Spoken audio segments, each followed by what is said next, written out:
This CES special of Hack 5 is brought to you by Gazelle, the fastest and easiest way to sell and recycle your gadgets. For Hack 5, I'm Jen Cutter here at CES 2011. We are here at the Aiken Labs booth to show off some motion technology here with Chris Aiken. Chris, tell us what's going on. Well, we're here at the CES, our first time at CES, and we're introducing our new motion product called Immersive Motion, which is a radio-based motion sensing and capture platform that can be used virtually on any platform that accepts USB.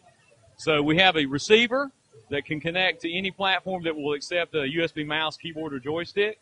And then we have some remote radio sensors, little small packs that have 3D, 6 degree of freedom motion sensing in them. You have up to 8 of those attached to a receiver, and you can use those any way you want. So, for example, you might put one on your hand and say, Radio 1 is now my mouse. I might take another one and put on a headband, strap it to my head, and say Radio 2 is my joystick.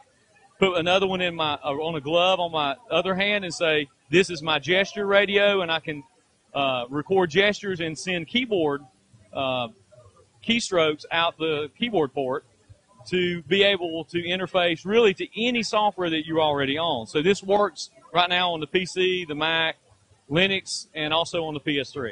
Okay. It works on the, how does this work on the PS3? Well, basically, if the PS3 allows you to use the traditional USB devices in a game.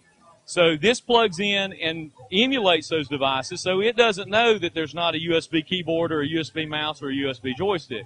So you can add this motion capacity even to a PS3, okay? Okay, so there's no cameras, it's all radio. What's the distance on it? Because with the Kinect, you have to be pretty far back. The radios have a range of about 150 feet. Actually, line of sight, we can go about 300 feet. But if you're in a home, you can go even up to 150 feet with walls and those kind of occlusions. And the thing that really makes this different is that since it's not optical-based, you don't have to worry about moving your furniture in the living room. You don't have to worry about the lighting. You don't have to worry about someone walking in front of you while you're playing, because the radios really don't care about that. So we have some really interesting advantages there. The other reason we stayed with radio is we have a mobile edition that we'll be introducing later in the year at the E3 that allows you to pair these to mobile phones. So you can take it purely portable, go outside, and have motion sensing anywhere, okay? Now with the radio, is this going to interfere with any, say, portable phones?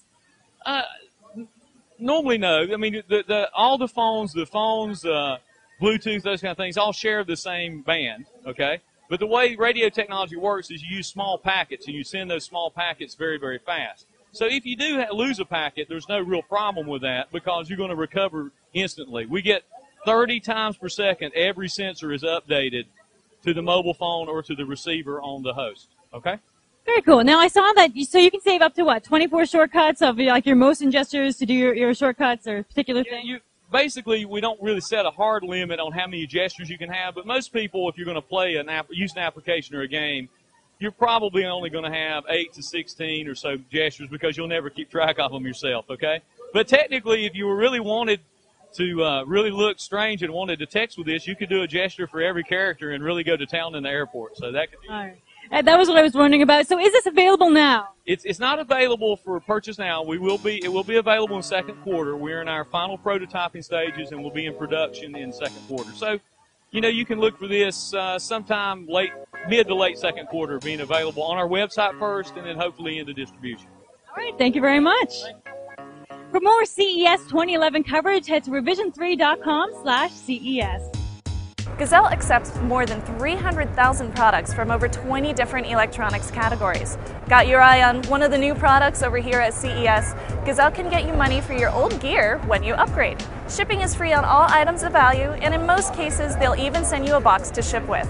Also, for you green folks out there, Gazelle makes all of their recycling partners adhere to some strict policies. There's no exports, no landfill policies, and tons of data security standards. Whether you're upgrading to a new iPhone, a new Android device, or other tech gear, Gazelle is a great way to get cash to upgrade to the latest tech.